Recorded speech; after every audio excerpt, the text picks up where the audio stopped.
Everton. I'm just bouncing a made today to look ahead to Everton's game away at Manchester City this weekend. Obviously, going to the Etihad is a pretty tough task for pretty much any team in world football. There's no team who go there and, don't suffer and struggle for a period of the game, very rarely anyway, unless you get City when they're in a bit of a blip, which has happened over the last year or two, and maybe some teams taking advantage of that. We, however, have not won at Man City since 2010. I feel like, and I think most Everton fans will feel like they've lived about 3 lives in that period.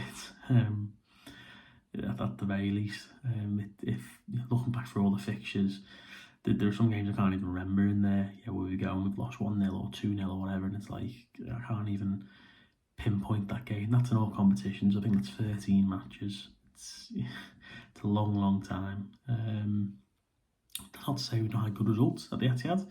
Got a good result there at the end of last season, Boxing Day, or the day after Boxing Day, where we drew. We drew with them around that time, a couple of years prior. Damari Gray scored an absolute wonder goal.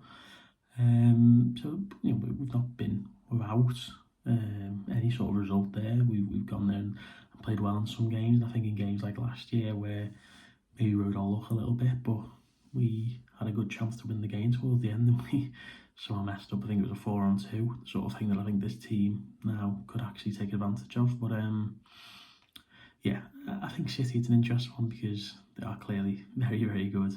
As I say, they make it difficult for any team they play against.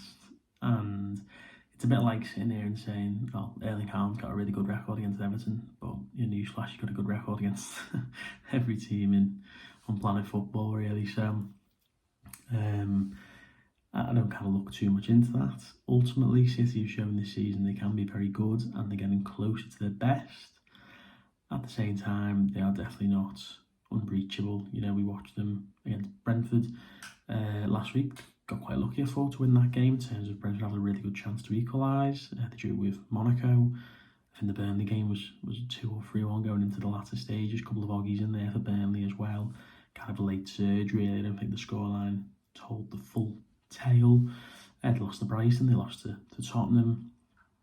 They got by a pretty certainly poor form United side without a great deal of difficulty, but there was still a bit of pushback there. It wasn't like, I think the full 3-0 maybe didn't tell again the full story. I think they were lucky maybe not to concede in that game. So yeah, they've not been at their absolute fluent best, but I think it's fair to say that Donnarumma in goal is an improvement. He started well there, not about his fault. I think really it's in the last year or two he's come to the party among the best goalies in the world. But again, not about his fault, and I say not a total kind of behemoth yet. I think he'll get there, but not quite. Erling Haaland, on the other hand, is a total behemoth. 20 goals in 12 games, I think it is. He didn't play in Norway's second game this window. I'm guessing just because he was rested. Don't think he was even with the squad, so he's like fully rested, ready to go. Another hat-trick for them. At the end of last week, he's been in absolutely disgustingly good form, hasn't he, for club and country. I think he's now joint top of the qualifying World Cup qualifying goal scorers table. And when you consider there are lads who played 14, 15 games, they've been going at it since 2023, over in Asia and Africa or whatever. And he's, like I said, joint top with Al-Mu'izz Ali of Qatar. So, yeah, he's just in absolutely ridiculous form, worrying form. And as I say, he does like a goal against us, but as I say, he likes going against anyone, doesn't he? So I wouldn't take it personally if I was Everton. But outside of those lads, I was thinking about sort of think Doku's had a good start to the season, but other than that, there wasn't anyone who I really pinpointed. Foden's obviously getting there. Looks more like the player he was a couple of seasons back, but still don't think he's fully at that level yet.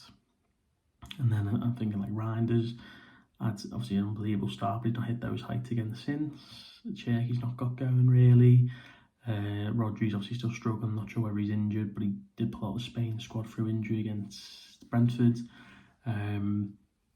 So, yeah, both ends of the pitch, and they've got good players who've had really good start to the seasons. And then in the middle, I don't think there's too much there in terms of start of the season. People really catching the eye, but obviously they've got lots of good players, lots of options. Oscar Bob as a player getting a lot of minutes, I think, is very good.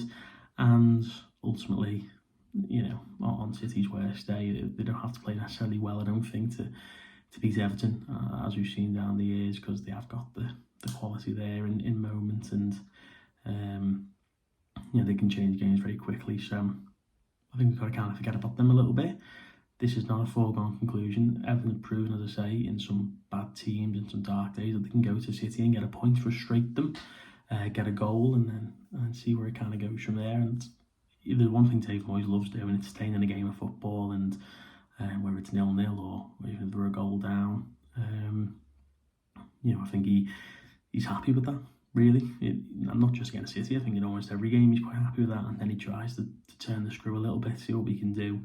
Because there's no point going there and being 3-0 down after 25 minutes, because you're just never going to get anything, are you? So I think on Saturday, yeah, we've got to keep in the game, stay in the game, keep the score to obviously 0 if we can, but certainly don't let it get into the 1, into the 2s and 3s, because as I say, it's very difficult to come back. Obviously, a big issue for Everton is we're missing Jack Grealish this week.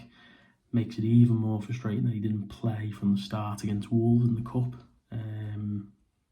Obviously, the end of last month, knowing that he'd missed this game, knowing that getting into the England squad is a bit of a closed club at the minute. So I wouldn't say it's hugely like he gets into the November camp. So he could have had plenty of rest over this kind of 4-week period, but we decided to do it in the League Cup, which is very frustrating, and it's going to be a big miss. But I think, in a way, it's going to be interesting to see, one, who he plays. Kane Hall's going to come back into the team, no doubt. Is Tyler Dibbling going to play? Is he going to make back the midfield, bring Charlie Alcaraz in? Had a really good impact last week. Who's going to play up front with Beto or Barry? You'd imagine Beto. Is James Coleman going to get a game? He famously played in this fixture last season and played in the last game Everton won at the Etihad some 15 years ago.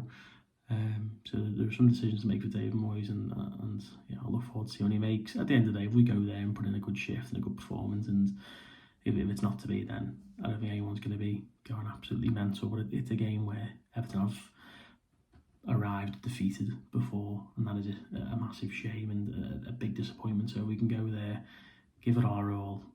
City have proven this season that they can be got at, and again, if you stay in the game against them, you've got every chance of getting the result. So let me know your thoughts down below. Who do you want to see play, and what do you think the final score is going to be? See you next time. Nice one.